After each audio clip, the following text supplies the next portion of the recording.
Question papers देखो accounts के मई 18 से अभी तक के। सो पहले लेटेस्ट देखते हैं दिसंबर 22 में। सो इंस्ट्रक्शंस टू देखो, यहाँ पर जो ये है ना ब्लू वाला, दिस इज स्टैम्प। ये स्टैम्प है फाउंडेशन पेपर 1। ये भी स्टैम्प है डेट का, और ये पेन से लिखा हुआ है सुपरवाइजर ने। तो ये ओरिजिनल प्रिंट कैसे आएगी? तो आरटीएस लिखा है, रोल नंबर लिखना है आपको यहाँ पे। टोटल नंबर ऑफ क्वेश्चन 6 है। टोटल टाइम अलाउड 3 आवर्स है। Total number of printed pages 12 लिखे हैं। तो आपको जैसे ही हाथ में क्वेश्चन पेपर मिलेगा एग्जाम सेंटर पे, तो आप क्या करोगे? 12 पेजेस प्रिंट मिली है या नहीं, 11 ही मिली है तो क्या करोगे? एक्सचेंज। हाँ, मैक्सिमम मार्क्स 100। तो आरटीएस, आरटीएस से कुछ समझता है आपको कि ये सीए फाउंडेशन का अकाउंट्स का पेपर है? नहीं समझ आए तो पेपर कोड बोलते हैं उसको, पेपर कोड। क्योंकि दिल्ली में हमारा पेपर तैयार होगा, अभी प्रिंटर वाले को दिया कि ये दिसंबर 23 का सीए फाउंडेशन का अकाउंट्स का पेपर प्रिंट करना है तुम्हें। तो वो पहले क्या करेगा? पेपर लीक करेगा, मुझे 10 लाख दो, मैं तुम्हें क्वेश्चन पेपर देता हूँ। तो उसको समझना नहीं चाहिए ना कि मैं क्या प्रिंट कर रहा हूँ, प्रिंटिंग वाले को। तो सिर्फ कोड प्रिंट होगा, उसको भी पता नहीं होगा कि ये क्या प्रिंट हो रहा है। और आपको फिर लगेगा कि मैम फिर वो वहां पे वैसे जिसको सीए के बारे में थोड़ा समझते हैं वो वाले लोग बिठाएंगे।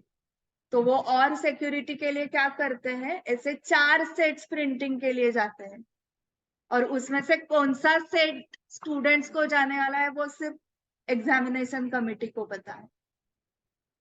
तो विद सिक्योरिटी सब होता है। ये जो मेरे फादर इन लॉ है, उन्होंने इसमें काम किया हुआ है सुपरविजन में। ओके, जो एग्जाम सेंटर्स पे सुपरवाइजर एक होता है, बट सुपरवाइजर का जो सुपरवाइजर होता है, तो उनको क्या करना पड़ता है? मोबाइल वगैरह वो कुछ लेके नहीं जा सकते हैं। आपको जिस सेंटर पे बुलाया है क्वेश्चन पेपर्स कलेक्ट करने के लिए, तो पहले पूरा उनका पहले सिक्योरिटी चेक होता है कि मोबाइल वगैरह कुछ नहीं है ना इनके पास। फिर उनको वो क्वेश्चन पेपर्स दिए जाते हैं। फिर जो आपके कॉलेजेस के हेड है उनके पास वो दिए जाते हैं। सो दिल्ली से ट्रैवल होके आते हैं अलग अलग सिटीज को, देन वहां से एग्जाम सेंटर्स को जाएंगे। तो ये सब विद सिक्योरिटी चलता है, इसलिए ये बाद में स्टैंप डाला जाता है। ओके, तो किसी को भी समझता नहीं है, ये सील्ड होता है पूरा। सो इंस्ट्रक्शंस देखो क्या है? Answer to questions are to be given only in English except in the case of candidates who have opted for Hindi medium. If a candidate has not opted for Hindi medium, his or her answers in Hindi will not be valued. So दो ही mediums है CA course के लिए, एक हिंदी है, English. Question 1 is compulsory. Candidate are also required to answer any 4 questions from the remaining 5 questions. So question 1 compulsory है, फिर जो remaining 5 है उसमें से 4 क्वेश्चंस आपको सॉल्व करने, मतलब टोटल कितने सॉल्व करने हैं आपको?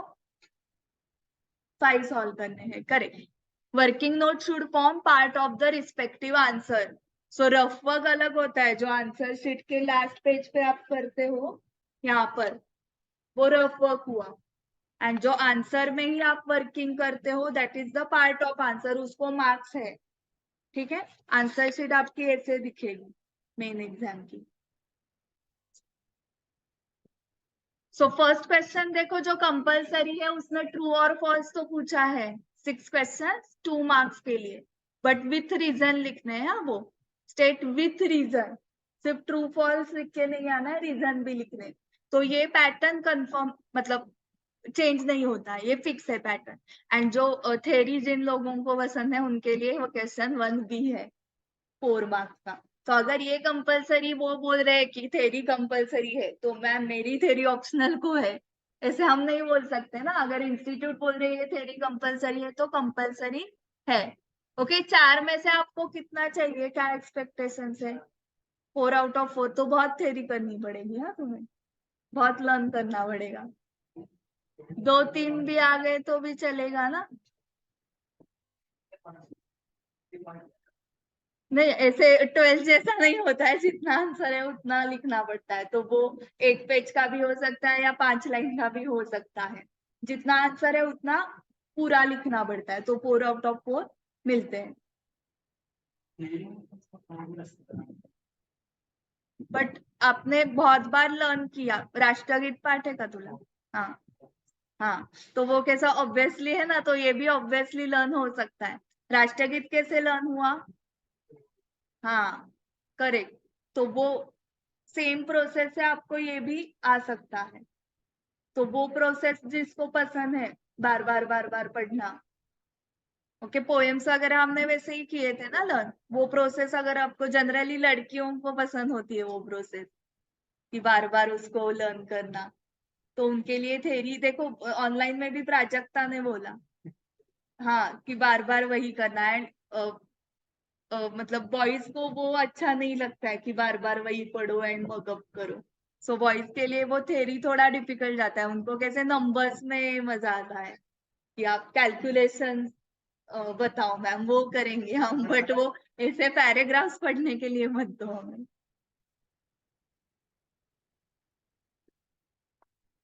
निगेटिव मार्किंग साइली है ना इसमें, मैथ्स एंड इकोनॉमिक्स में निगेटिव मार्किंग है।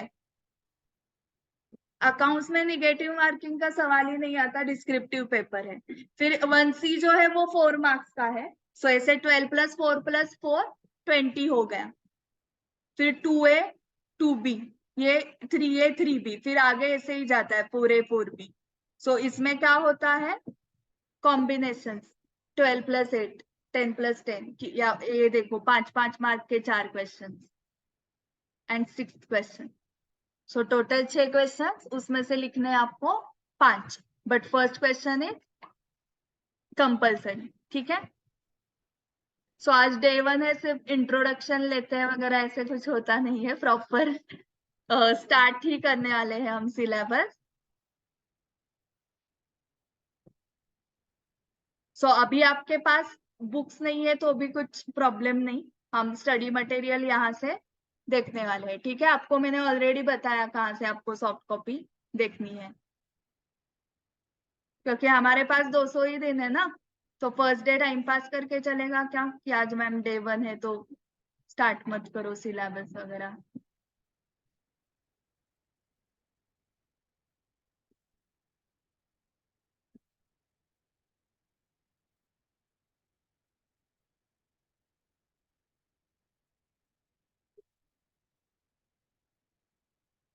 तो फर्स्ट टॉपिक में स्किप कर रही हूँ अभी के लिए, लेने वाले हैं वो, हाँ, बट बीच बीच में क्योंकि थेरी है तो थेरी से डायरेक्टली हम स्टार्ट नहीं कर सकते हैं। बीच बीच में वो टोटल 9 यूनिट्स है ना थेरी के, वो हम क्या करेंगे, एक एक यूनिट बीच बीच में करेंगे। बहुत अभी सॉल्विंग बहुत हो चुका है, पार्टनरशिप के 100 क्वेश्चन सॉल्व करने हैं, फिर हम क्या करेंगे, बीच में थेरी करेंगे।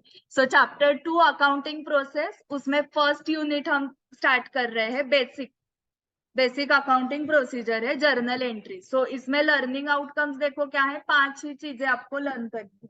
फर्स्ट क्या, understand the meaning and significance of double entry system. So double entry system का मीनिंग सीखना है, एंड सिग्निफिकेंस वर्ड का मीनिंग क्या है, significant, this is significant, this is significant, important. Significance means importance of double entry system. Significance is noun, adjective, pronoun, verb, adverb. Significance, noun, and significant, हाँ, correct.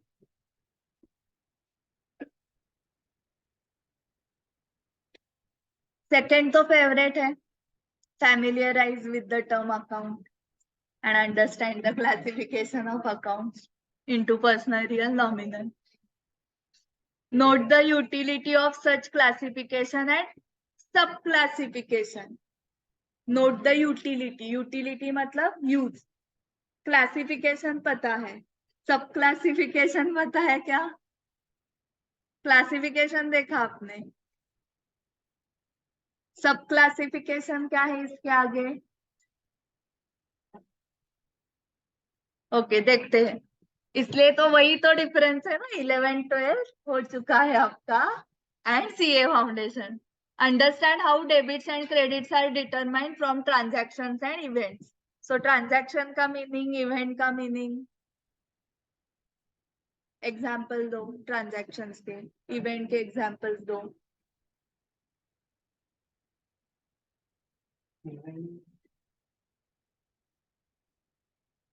Transaction म्हणजे goods purchase correct correct, purchase of good, sale of good, salary pay करना है employ को, जो भी transaction होते, rent पे कर दिया, ओके ये सब डेली के जो बिजनेस में आप ट्रांजैक्शन देखते हो दैट इज ट्रांजैक्शन। अभी इवेंट है, आज हमारा इवेंट है, तो क्या गैदरिंग है, वो वाला इवेंट। थोड़ा सा करेक्ट बता रहे हो, हाँ करेक्ट, शेयर गिरना, हाँ वेरी गुड वेरी गुड। सो शेयर ट्रेडिंग आपको पता है, वो भी ट्रांजैक्शन ही चल रहे हैं ना, परचेस सेल के शेयर्स के। And result of transaction is event. Event का मीनिंग क्या है, रिजल्ट ऑफ ट्रांजैक्शन। तो अगर आप बिजनेस कर रहे हो, आपका खुद का बिजनेस है, ओके आप कपड़े बेचते हो, ओके आप जय हिंद हो, आप सिलाई हो, ओके तो उस केस में परचेस सेल करना आपका बिजनेस है, उसका रिजल्ट क्या होगा, प्रॉफिट होगा आपको वो बिजनेस करके, नहीं तो लॉस भी होगा। तो वो प्रॉफिट और लॉस इज इवेंट। और क्या रिजल्ट है उसका, कि क्लोजिंग स्टॉक बचेगा। ये आपने 1000 शर्ट्स परचेस किए एंड 800 सेल किए, तो 200 शर्ट्स आपके पास है गोडाउन में पड़े हुए, दैट इज क्लोजिंग स्टॉक। तो वो भी क्या हुआ, इवेंट हुआ, कि ये सब ट्रांजैक्शन करके इसके रिजल्ट क्या आ गए, मुझे इतना प्रॉफिट हुआ एंड ये मेरा बचे हुए शर्ट्स है स्टॉक। तो that is transaction and event. इन दोनों को हम कैसे रिकॉर्ड करते हैं, डेबिट क्रेडिट के रूल्स लगा के। And observe the points to be taken care of while recording the transaction in the journal.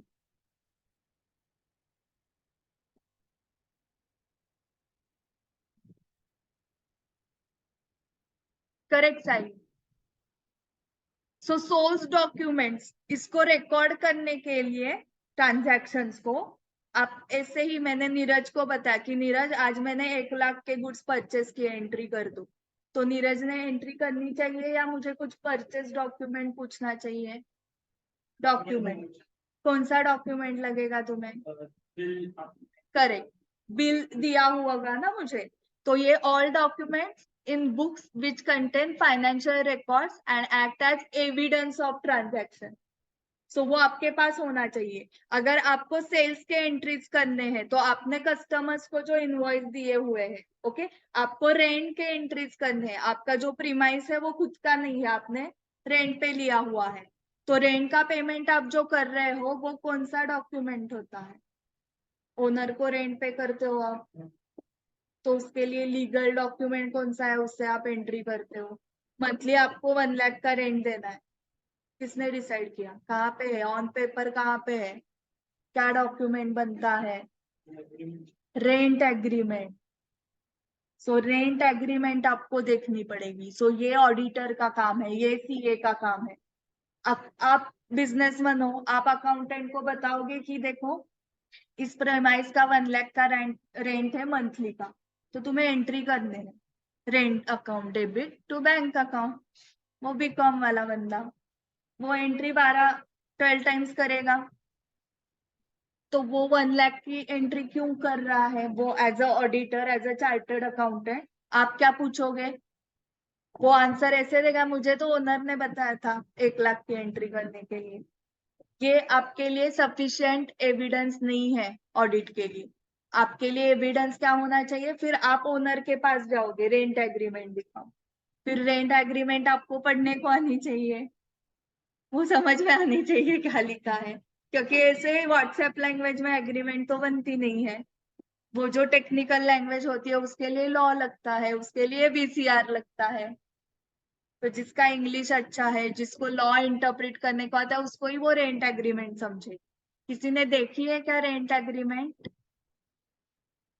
तो अभी थोड़ा थोड़ा ये देखना कहाँ से, तो स्टार्ट करो रेंट एग्रीमेंट वगैरह, आपके पेरेंट्स को वगैरह पूछो। ओके, ये डॉक्यूमेंट्स आपको नहीं तो नहीं मिले देखने को तो आर्टिकलशिप में तो देखने ही पड़ेंगे। ठीक है। सैलरी किसको देते हो आप? एम्प्लॉय को। उसका डॉक्यूमेंट कौन सा होगा?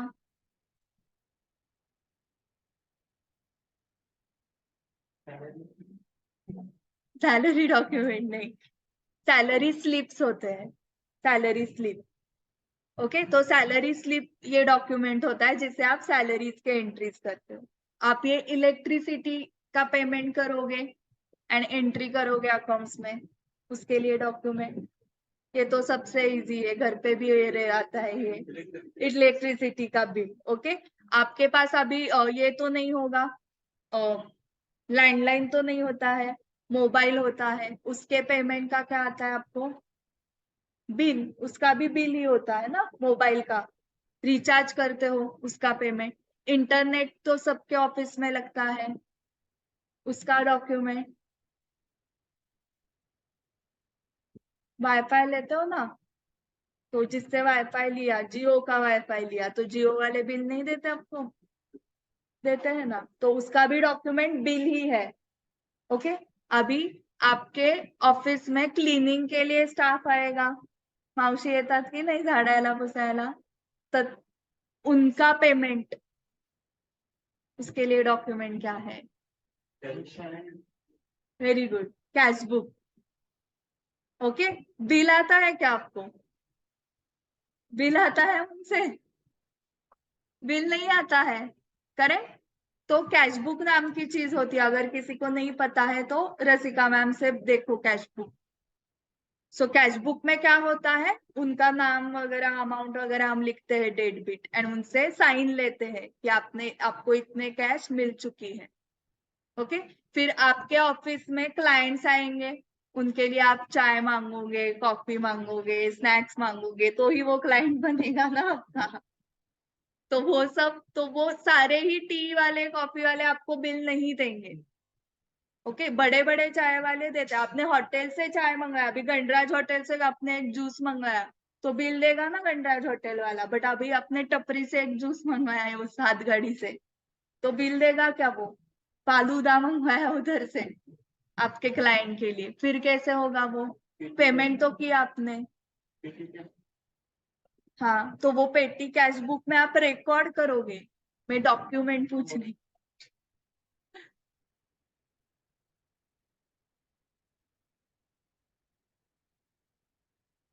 तो उसके लिए जो लोग आपको बिल नहीं देते हैं उनके लिए क्या है? कैश बुक है, साइन लेना। अभी देखो ये ट्यूब चली गई, हमने इलेक्ट्रिशियन को बुलाया, उसने ट्यूब रिप्लेस की। हाँ, आपने 200 300 500 कुछ तो दे दिए उसको। कुछ इलेक्ट्रिशियन बिल देंगे, कुछ नहीं देंगे, फिर कैश बुक पे साइन देंगे। तो डॉक्यूमेंट कुछ तो आना चाहिए, सोर्स डॉक्यूमेंट, फिर उससे एंट्रीज हो जाएंगी। ओके, सो ये मैं बता रही हूँ, कोई स्टूडेंट्स को बोर हो सकता है, मैम डायरेक्टली ले लो ना, debit the receiver credit the giver, आगे स्टार्ट कर दो, personal account, real account, debit what comes in, credit what goes out वगैरह। तो वो ना बीकॉम के बंदों के लिए है, एंट्रीज करने के लिए। आप चार्टर्ड अकाउंटेंसी कोर्स में आए हो, आप ऑडिटर बनने वाले हो, तो आपको ये सब डॉक्यूमेंट्स पता होने चाहिए कि मुझे अगर इस ऑफिस का मुझे ऑडिट करना है, इनके स्नैक्स पे खर्चे 2 लाख के स्नैक्स पे ही खर्चे हैं, 2 लाख के हो सकते हैं आराम से। अगर आपकी कंपनी बहुत बड़ी है, रिलायंस की वगैरह जैसे है, तो 2 लाख क्या 2 करोड़ भी स्नैक्स पे खर्चा हो सकता है। बट आपको दिख रहा है ये कंपनी तो छोटी है और ये इतना स्नैक्स क्यों खा रहे हैं, एम्प्लॉय तो 2 ही दिख रहे हैं, तो कुछ तो गड़बड़ है ना, मतलब उधर वो एक्सपेंसेस ज्यादा दिखा के प्रॉफिट कम कर रहे हैं और इनकम टैक्स कम पे कर रहे हैं, फिर तो इतना स्नैक्स कहाँ पे जा रहा है? मतलब तो कुछ तो उनका रीजन, आपको वैलिड रीजन मिलेगा। हो सकता है 2 लाख के स्नैक्स के ऊपर एक्सपेंसेस कि पूजा ही थी, हम सारे पूजा के टाइम घर के सारे लोग इधर ही आते और इधर ही पूजा होती है, तो लगता है हमें उतना स्नैक्स। हम सब इवेंट्स करते हैं धूमधाम से, हम सारे इवेंट्स करते हैं, सारे फेस्टिवल्स, हमारे ऑफिस का रूल है वो, हम करते हैं, मतलब बहुत सारे इवेंट्स, तो बहुत स्नैक्स लगता है हमें। तो ऐसे कुछ तो वैलिड रीजन मिला, आप सच पे देख रहे हो कि अरे आज दिवाली है और इनका स्नैक्स का प्रोग्राम मतलब चल रहा है, तो आपको वो वैलिड लगा, तो आप कुछ ऑडिट क्वेरी नहीं निकाल सकते हो, बट आपको लग रहा है कि ये प्रॉफिट कम करने के लिए ऐसे ही एक्सपेंसेस दिखा रहा है स्नैक्स के वगैरह, तो आपको वो क्वेरी निकालनी पड़ेगी। आपको ऑडिट का थोड़ा सा 2-3 चीजें मैं बताने वाली हूँ, क्योंकि ये टॉपिक तो बहुत इजी है, ये आपने 11th-12th में देखा हुआ है। सो आपको उस ऑफिस का साइज देख के प्रिंटिंग स्टेशनरी के एक्सपेंस, 1 करोड़ के एक्सपेंस, अरे इतनी बड़ी कंपनी है ही नहीं कि 1 करोड़ के प्रिंटिंग का खर्चा होता होगा। सो ये ऑडिट क्वेरीज आपको आने चाहिए, आपका माइंड एनालिटिकल होना चाहिए। आपने स्पेशल 26 नाम का देखा है क्या मूवी? ओके, आज का होमवर्क है ये, अक्षय कुमार की मूवी है ये स्पेशल 26। तो वो क्या है, एक बहुत बड़े बिजनेसमैन के घर पे इनकम टैक्स की रेड, और ऐसे अगर इसको भी हमने फोड़ दिया तो ऐसे सोना वगैरह गिरता है। ओके, ये निकाल दिया तो इधर से सोना आ रहा है, ऐसे है उसमें। हाँ, तो स्पेशल 26 नाम की मूवी आपको देखनी ही चाहिए, मतलब वो होमवर्क ही लो आज का, क्योंकि एज अ सीए आपको पता होना चाहिए कि इनकम टैक्स ऑफिस में क्या चलता है एंड उनके साथ डील कैसे करना होता है। सो आपने देखा होगा ये वाले चाय के ऊपर भी रेड पड़ी थी इनकम टैक्स की, पता है ये किसी को? जहां पर भी कैश में बिजनेस होता है वहां पर वो इनकम टैक्स कम पे करते हैं ना, जहां पर सब बैंक अकाउंट थ्रू ही चलता है वहां पे प्रॉब्लम नहीं होता है। तो ये लोग रेट कैसे डालते हैं, तो इनकम टैक्स ऑफिसर्स क्लाइंट बन के आते हैं। अगर मैं इनकम टैक्स ऑफिसर हूँ, मैं हर रोज जाऊंगी ये वाले चाय में और चाय पीऊंगी हर रोज, और वहां पे ऑब्जर्व करूंगी कि डेली कितने कस्टमर्स आ रहे हैं। सो 1000 कस्टमर्स सिंपल कैलकुलेशन के लिए इंटू 10 रुपीज का चाय, सो 10,000 अगर मेरा डेली का सेल है तो इंटू 30 डेज, तो इससे करके साल भर का सेल, फिर आप एक्सपेंसेस इमेजिन कर सकते हो क्या क्या होंगे। तो ये अगर किया तो इतना प्रॉफिट हो रहा है इनका, बट ये इतना ही दिखा रहे हैं इनकम टैक्स को। ओके, एक तो समोसा सेलर के ऊपर भी रेड पड़ी थी दिल्ली में वगैरह, ये ज्यादा होता है क्योंकि वो इनकम टैक्स पे नहीं करते और बहुत कमाते हैं वो, और दिखता नहीं हमें। हम लोग एजुकेटेड क्या करते हैं, पैसे आने के बाद आज आ रहे थे सेंट्रो से, पैसे आ गए कल जैगवार से, और पैसे आ गए बीएमडब्ल्यू, तो हमारा इनकम दिखता है ना, उनका दिखता ही नहीं है। अभी समोसे वाला वो घर पे 1 करोड़ है, बट वो उसी कपड़ों में आएगा, आपको समझेगा नहीं इसके घर पे 1 करोड़ है। ओके, तो वो एक इनकम टैक्स ऑफिसर ने क्या किया था, वहां पे डस्टबिन में कितने प्लेट्स पड़े हुए हैं वो काउंट किया था, उससे समझा कि इसके डेली के कस्टमर्स कितने हैं, और ऐसे रिवर्स कैलकुलेट करके प्रॉफिट निकाला। तो जहां पर कैश वाले बिजनेस होते हैं वहां पर इनकम टैक्स के रेट जाते हैं, बट ये अभी कम क्यों हो रहा है? हम समोसा खाते हैं और क्या करते हैं, सेल्फी नहीं, सेल्फी ऐसे होती है, ये क्या होता है, स्कैन। तो उसके बैंक अकाउंट में 10 रुपए आ गए, अभी कुछ नहीं हो सकता, bank account is link to PAN, PAN is link to Aadhaar card. समझा क्या किया गवर्नमेंट ने? हाँ, तो वो कुछ बोलते हैं ना, तो वो रेड पड़ेगी तब समझेगा। तो अभी ऐसे क्योंकि समझ में आ जाता है ना उनको, अभी जो सैलरीड लोग है ना उनके केस में रेड पड़ती है क्या? नहीं, क्योंकि क्यों नहीं पड़ती, क्योंकि उनको जो घर पे इनकम आता है ना वो टैक्स डिडक्ट होने के बाद ही आता है। तुम्हारा इनकम तुम्हें डायरेक्टली मिलने वाला नहीं है एम्प्लॉय को, उसको बोलते हैं tax deducted at source, TDS, वो आप टैक्स में सीखोगे इंटरमीडिएट में। तो एट सोर्स ही मेरा टैक्स डिडक्ट होके आया है, तो मुझे इनकम बाद में ही मिलता है। सो एम्प्लॉय, सैलरी वाले लोग क्या बोलते हैं, हम तो कुछ नहीं छुपा सकते, ये बिजनेस वालों का अच्छा चलता है, हमारे हाथ में सैलरी डिडक्ट होके ही आ जाती है, तो हम हमारा कुछ इनकम छुपा ही नहीं सकते।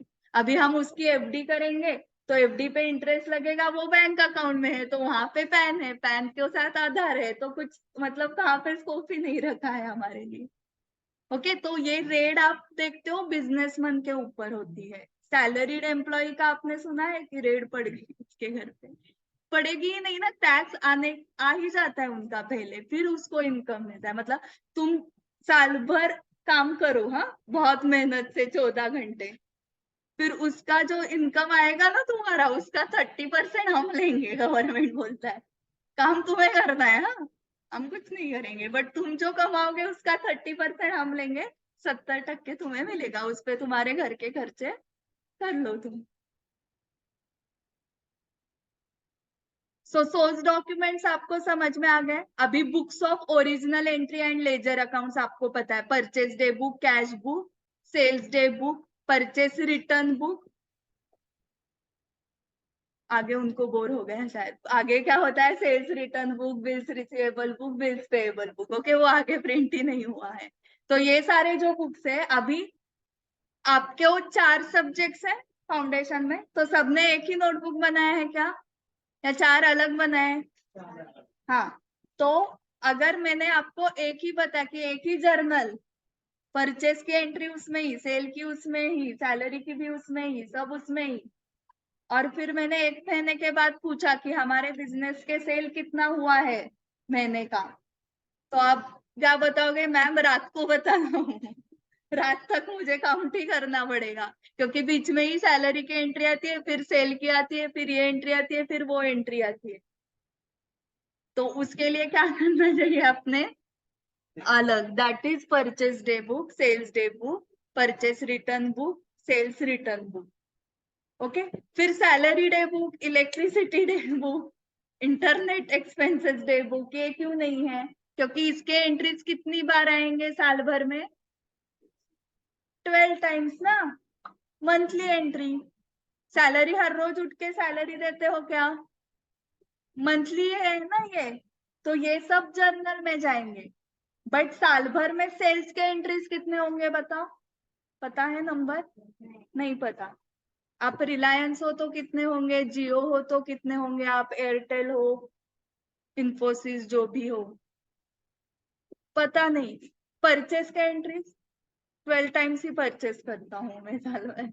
तो ये जो न्यूमरस है, मतलब जहाँ पे वॉल्यूम है वहां पे अलग बुक्स आएंगे, जहाँ पे वॉल्यूम नहीं है वो सब आप कहाँ पे करते हो, जर्नल प्रॉपर बोलते हैं उसको, मतलब वो प्रॉपर जर्नल है, बाकी के आपको परचेज सेल्स में मिल जाएंगे।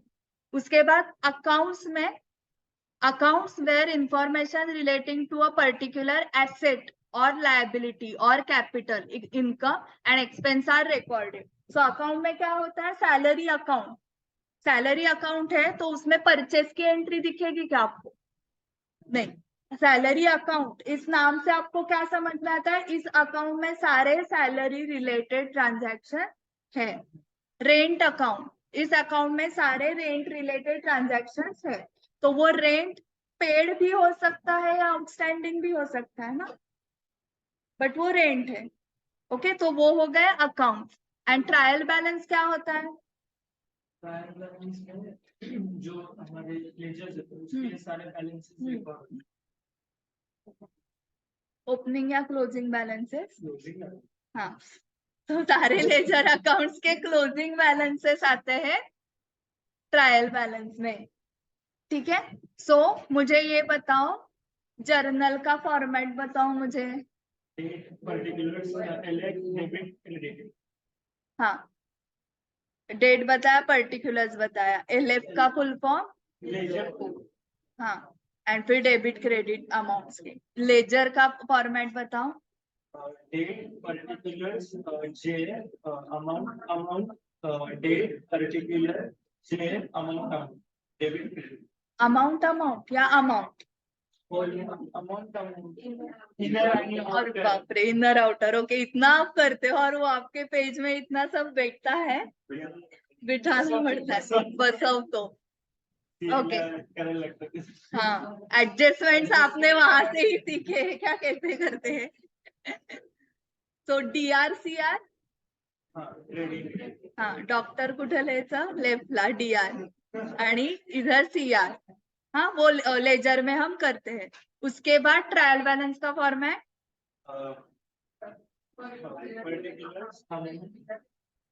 पर्टिकुलर्स, पर्टिकुलर एंड डेबिट तीन कॉलम, 3 कॉलम और 4 कॉलम डेबिट आणि क्रेडिट सुद्धा वेगळी ठेवली तर 4 कॉलम हाँ डेबिट हाँ, और एलएफ का कॉलम, एलएफ का कॉलम होता है, ओके। हाँ, आप लिखते नहीं हो, प्रैक्टिकल लाइफ में एलएफ का कॉलम होता है। सो अभी मैं आपको बताती हूँ, आपने करेक्ट फॉर्मेट्स बताए तीनों के। सो आपको थोड़ा इतिहास में, हिस्ट्री में जाना पड़ेगा कि इमेजिन करो कि कंप्यूटर्स ही नहीं है इस जगह, आप मैनुअल अकाउंटिंग कर रहे हो, ओके। तो उस केस में मैंने, ये एक बुक है, दिस इज जर्नल, तो जर्नल एंट्री आपने की फॉर्मेट, तो यहाँ पे आप एलएफ कॉलम में पेज लिखोगे, 20 लिखा आपने, तो 20 मतलब लेजर बुक ओपन करोगे, एक दूसरा लेजर बुक होगा, लेजर बुक का 20 पेज ओपन करोगे तो 20 पेज पे इस एंट्री का लेजर पोस्टिंग मिलेगा। एंड वहां पे जो जेएफ लिखा है कॉलम, उसमें एक नंबर होगा, मतलब जर्नल के फर्स्ट पेज का, तो लेजर से आपको जर्नल में आना है तो वो नंबरिंग होता है, समझा। ये विदाउट कॉम्प्युटर वाला चल रहा, टॅली बिली नाही, MSCIT टॅली कोर्स असं काही नव्हतं तेव्हा, ये मैनुअल का बता रही हूँ मैं। जेएफ एलएफ कॉलम का यूज था, अभी कुछ यूज है क्या ही नहीं, सब टैली में चल रहा है ना, तो वो कॉलम्स के एक्चुअली अभी यूज है नहीं। अभी ट्रायल बैलेंस में एलएफ क्यों, कि फॉर एग्जाम्पल ट्रायल बैलेंस मेरा टैली नहीं हो रहा है, ये प्रॉब्लम आएगा मैनुअल में अगेन। कंप्यूटर में टैली नहीं होगा ऐसे होता ही नहीं है, वो ऑटोमेटिक टैली होता ही है ट्रायल बैलेंस। सो मैनुअल में ट्रायल बैलेंस टैली नहीं हो रहा है, डेबिट क्रेडिट टोटल्स मैच नहीं हो रहे हैं, तो मैंने सारे अकाउंट्स के बैलेंसेस लिखे वहां पे। अभी रोहित अकाउंट है, रोहित अकाउंट का बैलेंस कौन से पेज से आया है लेजर बुक के, उसके लिए लेजर फोलियो कॉलम होता है, उसमें आप पेज नंबर्स लिखोगे ना कि लेजर बुक के 19 पेज पे रोहित अकाउंट है, तो आप रोहित अकाउंट आपको डिटेल में देखना है, तो ट्रायल बैलेंस में तो डिटेल नहीं है, सिर्फ बैलेंस है ट्रायल बैलेंस में। तो आप क्या करोगे, अगर रोहित अकाउंट एलएफ कॉलम में 19 दिख रहा है, तो आप लेजर बुक के कौन से पेज पे जाओगे, 19, एंड वहां पे आपको डिटेल रोहित अकाउंट दिखेगा। फिर वहां पे क्लोजिंग बैलेंस आपको समझ में आया कि टोटल ही गलत ली थी, इसलिए बैलेंस गलत हुआ रोहित अकाउंट का, इसलिए वो गलत बैलेंस ट्रायल बैलेंस में आया, इसलिए ट्रायल बैलेंस टैली नहीं हो रहा था। तो आपने रोहित अकाउंट में अगर रेक्टिफिकेशन किए तो ट्रायल बैलेंस आपका टैली हो जाएगा। सो वो कॉलम अभी लगते नहीं है कंप्यूटराइज्ड अकाउंटिंग होने की वजह से, इसलिए आपको पता ही नहीं है कि एलएफ कॉलम ट्रायल बैलेंस में होता है, ओके। आपको 11-12 का अकाउंट्स एंड सीए फाउंडेशन का अकाउंट, इसमें डिफरेंस समझ में आ रहा है ना, कि इसमें बहुत लॉजिकल एंड कंसेप्चुअली सीखना पड़ता है, प्रोफेशनल लेवल पे आप जब सीखते हो तब। So trial balance, it contains the totals from various ledger accounts and acts as a preliminary check on accounts before producing final account. So आपने ये सीखा होगा, trial balance is the base for final accounts. So अगर trial balance आपका tally नहीं है तो आप आगे जाते हो ट्रेडिंग पे एंडल बनाने के लिए, नहीं। तो trial balance is the check before producing, before preparing final accounts. Trial balance tally नहीं है तो पहले उसको टैली करो एंड देन फाइनल अकाउंट्स को जाओ। फिर अभी आपने मुझे जो अकाउंट्स का क्लासिफिकेशन बताया था, तो आपकी गलती कुछ नहीं है, आपको ही ऐसे सिखाया था कि real, personal, nominal is the classification of accounts. तो अकाउंट्स का क्लासिफिकेशन है पर्सनल एंड इम्पर्सनल, एंड इसका सब क्लासिफिकेशन आपको नीचे दिख रहा है। पर्सनल में नेचुरल, आर्टिफिशियल एंड रिप्रेजेंटेटिव, इतने सब टाइप है, एंड इम्पर्सनल में रियल, नॉमिनल। सो अकाउंट्स का क्लासिफिकेशन बताओ, ऐसे 11th स्टैंडर्ड के स्टूडेंट को आप पूछो तो वो रियल, पर्सनल, नॉमिनल बताएगा, सीए को पूछोगे तो वो बताएगा पर्सनल एंड इम्पर्सनल। 11th पण स्टार्टिंगला असं होतं बट ते यूज मध्ये नाही होत की असं हाँ, पर्सनल इम्पर्सनल है त्याच्यामुळे ते डायरेक्टली, हाँ। तो वो सीबीएसई एंड आईसीएसई वाले ना ऐसे करते नहीं है, वो पर्सनल इम्पर्सनल ही रखते हैं। ते स्टार्टिंगला कसं होतं हाँ म्हणजे नंतर जसं काही येतच नाही म्हणून असं हाँ हाँ सो ये वो पता होना चाहिए। सब classification natural, artificial, representative. Natural मतलब कौन? नॉर्मल, सायली, नीरज, सामली, इंद्रजीत, ओके, ईशा, अथर्व, ये सब बाकी के भी, मतलब जिनके नाम मुझे फटाफट याद आ गए उनके लिए मैंने।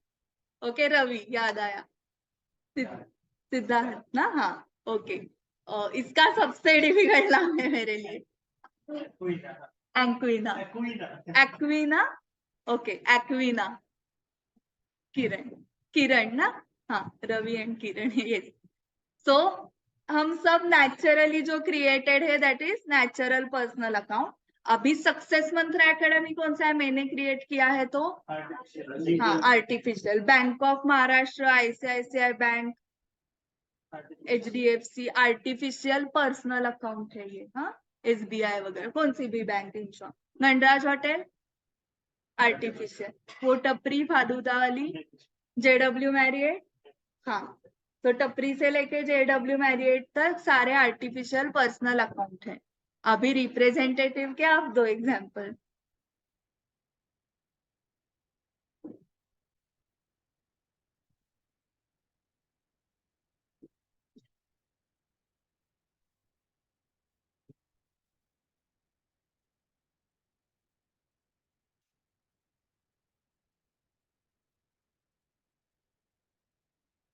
सो बेसिक से क्यों जा रही हूँ, समझ में आ रहा है ना?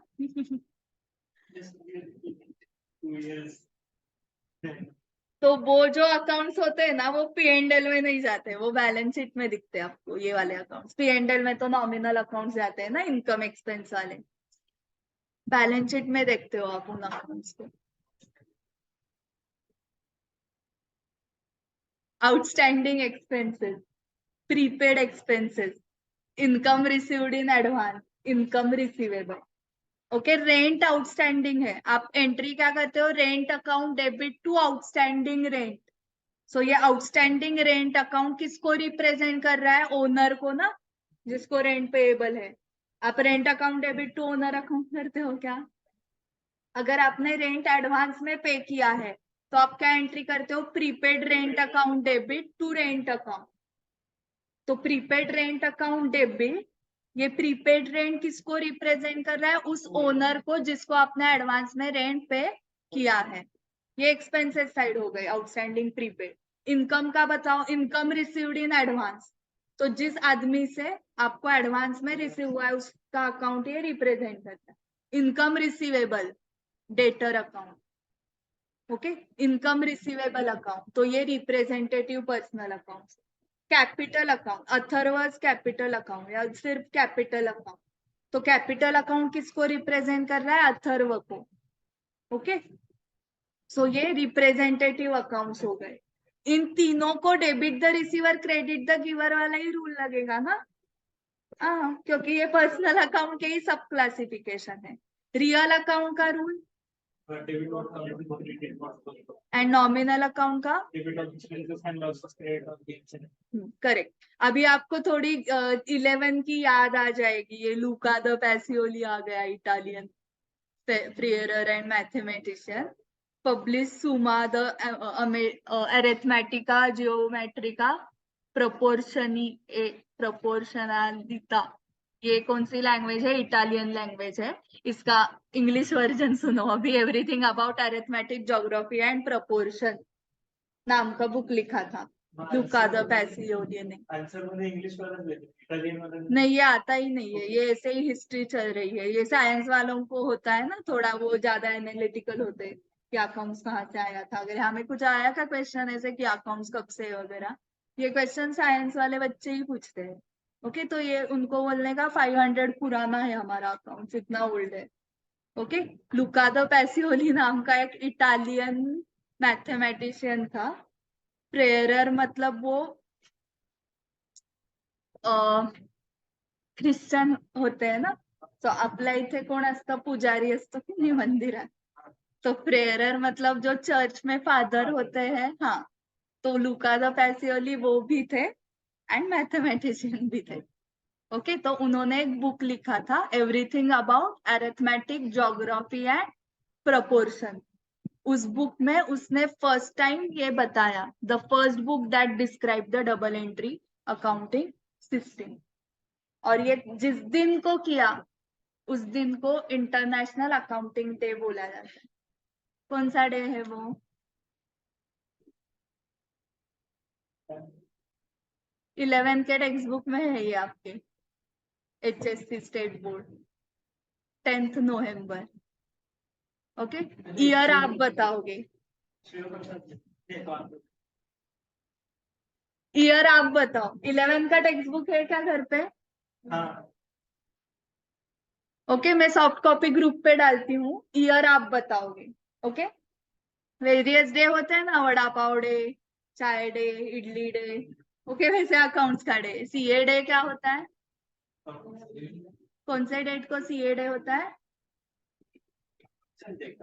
नहीं, 1 जुलाई। 1 जुलाई को हमारी इंस्टीट्यूट की स्थापना हुई, सीए इंस्टीट्यूट। सो 1 जुलाई को सीए डे सेलिब्रेशंस होते हैं सीए इंस्टीट्यूट में। आपको गाना वगैरह डांस डेंस आता है तो आप उसमें पार्टिसिपेट कर सकते हो, नहीं आता है तो देखने के लिए जाने का है, खाने के लिए। 1 July and 10th November accounting day. 30th मार्च को अभी इडली डे हुआ था। ओके, सो ऐसे वेरियस डेज होते हैं। हाँ, correct. So Luca de Pacioli ने इसने क्या रिसर्च किया कि every transaction has 2 effects and वो अपोजिट साइड के, एक के लिए गेन है तो दूसरे के लिए वो लॉस है। करेक्ट। सो 2 इफेक्ट्स होते हैं तो 2 अकाउंट्स तो एटलीस्ट लगेंगे ही आपको कौन से भी ट्रांजैक्शन की एंट्री करने के लिए। For example, on purchase of furniture either cash balance will reduce or liability to the supplier will arise and furniture is acquired. This has been clear already. The double entry system records both the aspects. So advantages देखो, double entry system के 5 advantages है, वो हम कल करने वाले। So इस type के क्वेश्चंस पूछे जाते हैं, हाँ, क्योंकि वो चेकर के लिए भी इजी है ना, चेक करने के लिए 5 पॉइंट 5 मार्क्स, 5 लिखे तो 5 दो, 4 लिखे तो 4, 3 लिखे तो 3 दो। ओके, तो ये हम कल करने वाले हैं एडवांटेजेस।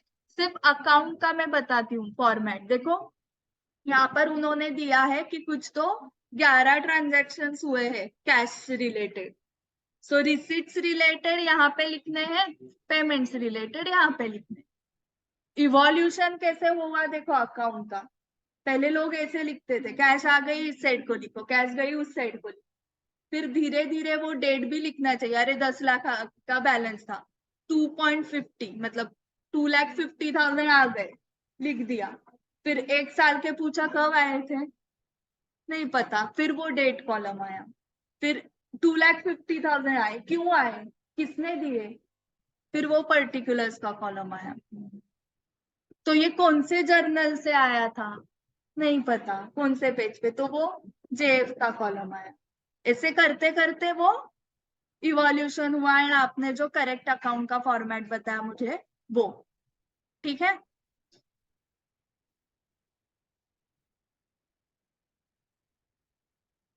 इनका थोड़ा सा सीक्वेंस ऊपर नीचे हुआ है।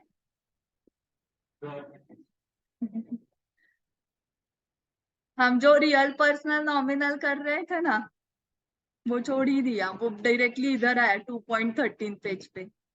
पर्सनल ट्रांजैक्शन जिसमें पर्सन इन्वॉल्व है, personal account, transaction related to assets and properties, building machinery, ये सब कौन से है, रियल अकाउंट है। And transactions related to expenses, losses, income gain, nominal. So natural person Ram Rita, artificial सारे कोऑपरेटिव सोसाइटीज, गवर्नमेंट, बैंक्स वगैरह। And representative, जब आपका बुक आ जाएगा ना हार्ड कॉपी, तब एक फ्लोरोसेंट कलर का हाइलाइटर लेना है आपको, एंड है ना, हाँ, ये हाईलाइट करो, ये आपको पता नहीं था ना, representative, outstanding liability, prepaid, capital account, drawings account, ये सब। रियल अकाउंट्स तो पता है, हाँ। सो रियल में क्या क्या है, building, investment, FD, cash in hand, cash at bank वगैरह। हाँ, इंटेंजिबल्स भी, करेक्ट। एंड नॉमिनल्स में एक्सपेंस, लॉसेस, गेन, इनकम, ठीक है। सो अभी आप मुझे बताओगे the difference between expense and loss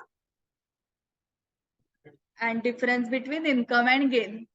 okay, so examples through भी आप बता सकते हो, ऐसे डेफिनेशन नहीं बतानी है कि मैम एक्सपेंस की डेफिनेशन ये और लॉस की डेफिनेशन ये.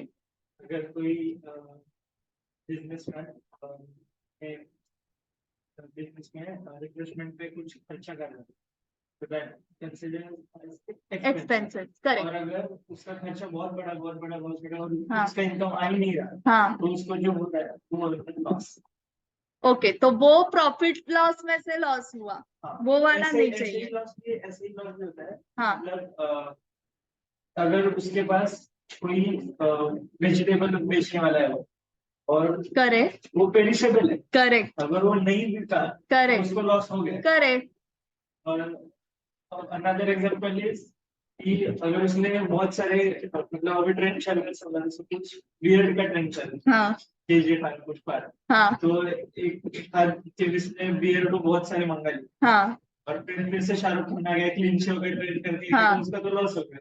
हाँ, तो ऐसा लॉस. बट वो लॉस हम रिकॉर्ड करते हैं क्या? एक और एग्जांपल तो वो नॉमिनल अकाउंट का अंडर क्या लॉस हम पूछ रहे हैं? वो आउट ऑफ फैशन कुछ हो गया तो वो लॉस हो गया ना. पर वो रिकॉर्ड नहीं होता. ऐसा है जस्ट हो गया. हाँ, आउट ऑफ फैशन वाला भी रिकॉर्ड होता है. हाँ, वो आपको इन्वेंट्री टॉपिक में समझेगा. आपका जो फॉर एग्जांपल हमने शर्ट्स लिया था, आपके पास आउट ऑफ फैशन वाले शर्ट्स पड़े हुए हैं गोडाउन में, वो सेल होंगे क्या बताओ? आपने बोला मुझे ये 700 पे मुझे मिला था, आप उसको 2000 पे सेल करते हो, लोग लेते हैं, ब्रांड है, 2000 पे लिया, बट वो अभी वो आउट ऑफ फैशन है, ऐसे टाइप का कोई पहनता ही नहीं है. और दो टाइप्स के लॉस है. तो उस केस में आप उसको 2000 पे बेचोगे या डिस्काउंट है, आ जाओ 5 शर्ट पे और 10 शर्ट फ्री, ऐसे करके वो माल सब आप सेल आउट कर दोगे ना, तो वो आप लॉस में ये कर रहे हो.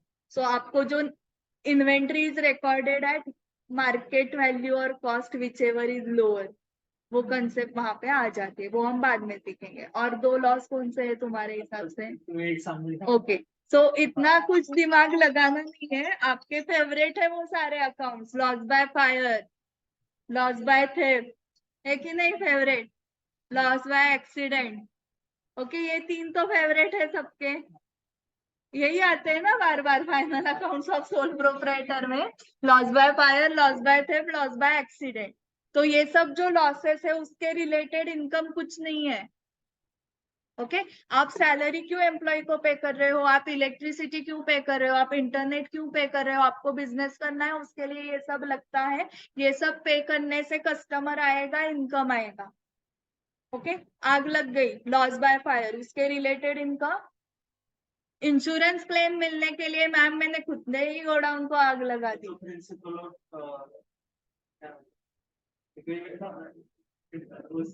प्रिंसिपल होता मिनिमाइज द लॉस. हाँ, हाँ, तो ये ऐसे कोई करता नहीं है ना कि मैम वो इनकम है ना, मैंने इंश्योरेंस निकाला है गोडाउन का, तो अगर आग लगी ही नहीं मेरे गोडाउन को, तो वो जो मैं प्रीमियम पे कर रहा था इंश्योरेंस कंपनी, तो वो तो गया मेरा. इसलिए मैं क्या करता हूँ, आग लगाता हूँ, तो मुझे इंश्योरेंस का क्लेम मिल जाएगा. तो ऐसे मिलता नहीं है. तो लॉस को रिलेटेड इनकम कुछ नहीं है, एक्सपेंस को रिलेटेड इनकम है. एंड इनकम एंड गेन में भी ऐसा ही डिफरेंस है. इनकम आप जो कमाते हो वो, अभी आपका रेस्टोरेंट है, आपने मतलब आप कस्टमर्स को सर्व करोगे, उससे जो मिलेगा that is income. And gain मतलब क्या होता है? हाँ, वो गेन है, वो भी एक्चुअली इनकम में ही आता है. टिप देना भी इनकम में ही आता है. गेन मतलब क्या होता है जनरली? इंटरेस्ट में आता है. वो भी इनकम है, वो इनडायरेक्ट इनकम है.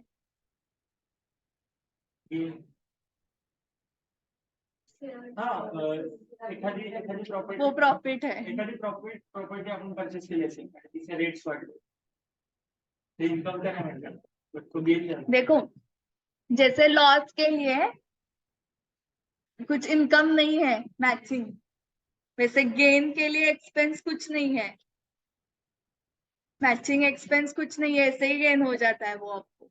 डोनेशन. हाँ, बट वो भी इनकम में ही आता है। आणि NPC मध्ये जास्त एनपीओ में डोनेशन आते हैं ना, उनका इनकम सोर्स ही वही है क्योंकि ओके गेन मतलब ऐसे ही गेन हो जाएगा आपको। तो वो गेन क्या होता है, स्क्रैप सेल करना वगैरह। ओके ये तो स्क्रैप पड़ा हुआ था, मतलब मुझे जो एक्सपेंस करना था वो मैंने कर लिया। फॉर एग्जाम्पल आपको आपका रेस्टोरेंट है, आपने कुछ प्लास्टिक के जो स्पून्स होते हैं वो मंगवाए, प्लास्टिक के स्ट्रॉ मंगवाए हैं, तो उसमें से 1000 क्वांटिटी खराब आ गई थोड़ी, तो आपके लिए तो वो पड़े हुए हैं, लॉस है। फिर एक भंगार वाला है तो स्क्रैप वाला, एंड वो बोलता है कि वो 1000 स्पून जो पड़े हुए हैं आपके इधर, वो आपके लिए तो स्क्रैप है, बट अगर मैं उसको लेके जाऊं तो मेरे लिए वो यूजफुल है, तो मैं आपको 10 रुपए देता हूँ उसके, आप मुझे दो, लेके जाओ स्क्रैप से। सो उसके रिलेटेड कुछ एक्सपेंस हुआ है क्या, यस हुआ था, बट वो लॉस में जा रहा था ना, तो वो ऑटोमेटिक गेन हो गया। बट वो स्क्रैप को सेल करने के लिए मैम मैं खरीदता हूँ ये स्पून्स, मैं क्या करता हूँ, स्पून्स क्यों खरीदता हूँ, स्क्रैप में सेल करने के लिए। ये ऑब्जेक्टिव है क्या आपका, नहीं, आपने जो परचेज किए थे स्पून्स उसमें से कुछ खराब आ गए, तो वो गेन हो गया आपको ऑटोमेटिक, उससे रिलेटेड मैचिंग एक्सपेंस आपके नहीं है, एप्रिसिएशन गेन में ही आता है। सो एप्रिसिएशन का भी एग्जांपल आप ले सकते हो। सो मैचिंग कंसेप्ट करके एक आपको कंसेप्ट है जो मेरी सिखा के हो चुकी, फर्स्ट चैप्टर में जो 9 यूनिट्स है हम ऐसे ही सीखने वाले, उसमें से मैचिंग कंसेप्ट करके एक कंसेप्ट है, उसमें ऐसे मैच नहीं करना है कि पिंक ड्रेस पहना है तो पिंक इयररिंग्स, ये जो मैचिंग गर्ल्स करते हैं वो वाला मैचिंग नहीं है। तो मैचिंग क्या है, वहां पर इनकम एंड एक्सपेंस मैच करना है। ओके सो फॉर एग्जाम्पल आप चार्टर्ड अकाउंटेंट बन गए, आपने खुद का ऑफिस स्टार्ट किया, तो आपको एक्सपेंस तो लगेंगे ही ना, इलेक्ट्रिसिटी, सैलरी, ये वो, उससे ये आपने ट्यूब्स ही नहीं लगाए तो कस्टमर आएंगे क्या आपके पास, तो वो बेसिक आपको खर्चे करने ही पड़ेंगे, इंटीरियर वगैरह बेसिक इंटीरियर तो करना पड़ेगा ना, तो वो खर्चे क्यों कर रहे हो आप, उससे इनकम आ रहा है। बट ये जो लॉस एंड गेन है, this is the exception to the matching concept, loss के लिए रिलेटेड इनकम कुछ नहीं है, हो गई ये कंसेप्ट। ऐसे 10-12 कंसेप्ट है, वो हम ऐसे एक एक कंसेप्ट सीखने वाले, ठीक है। सो आज का होमवर्क क्या है, आज का फॉर बस ऐसे रोज देते जाओ मैम, ऐसे वाला होमवर्क रोज नहीं मिलने वाला है। हाँ, जैसे ही यहाँ पे सिलेबस बढ़ेगा क्वेश्चंस होमवर्क को आने वाले हैं। आज का दिन अच्छा है कि मूवी का होमवर्क आया है। ओके अभी इनके कुछ सवाल है। Loss is unexpected money spent, बाप रे साइली तुम इधर ही आ जाओ, इतना मैं नहीं पढ़ सकती हूँ। Loss is unexpected money spent और यूज्ड और there is no benefit, correct. Loss on fire, theft, income is regular और daily, correct. Gain is the benefit which we get without any work, correct Saily. जैसे वो transfer of payments without any work आप gain करते तो हाँ। GDP में ये नहीं करते, करेक्ट consider नहीं करते। करेक्ट, वो गेन है।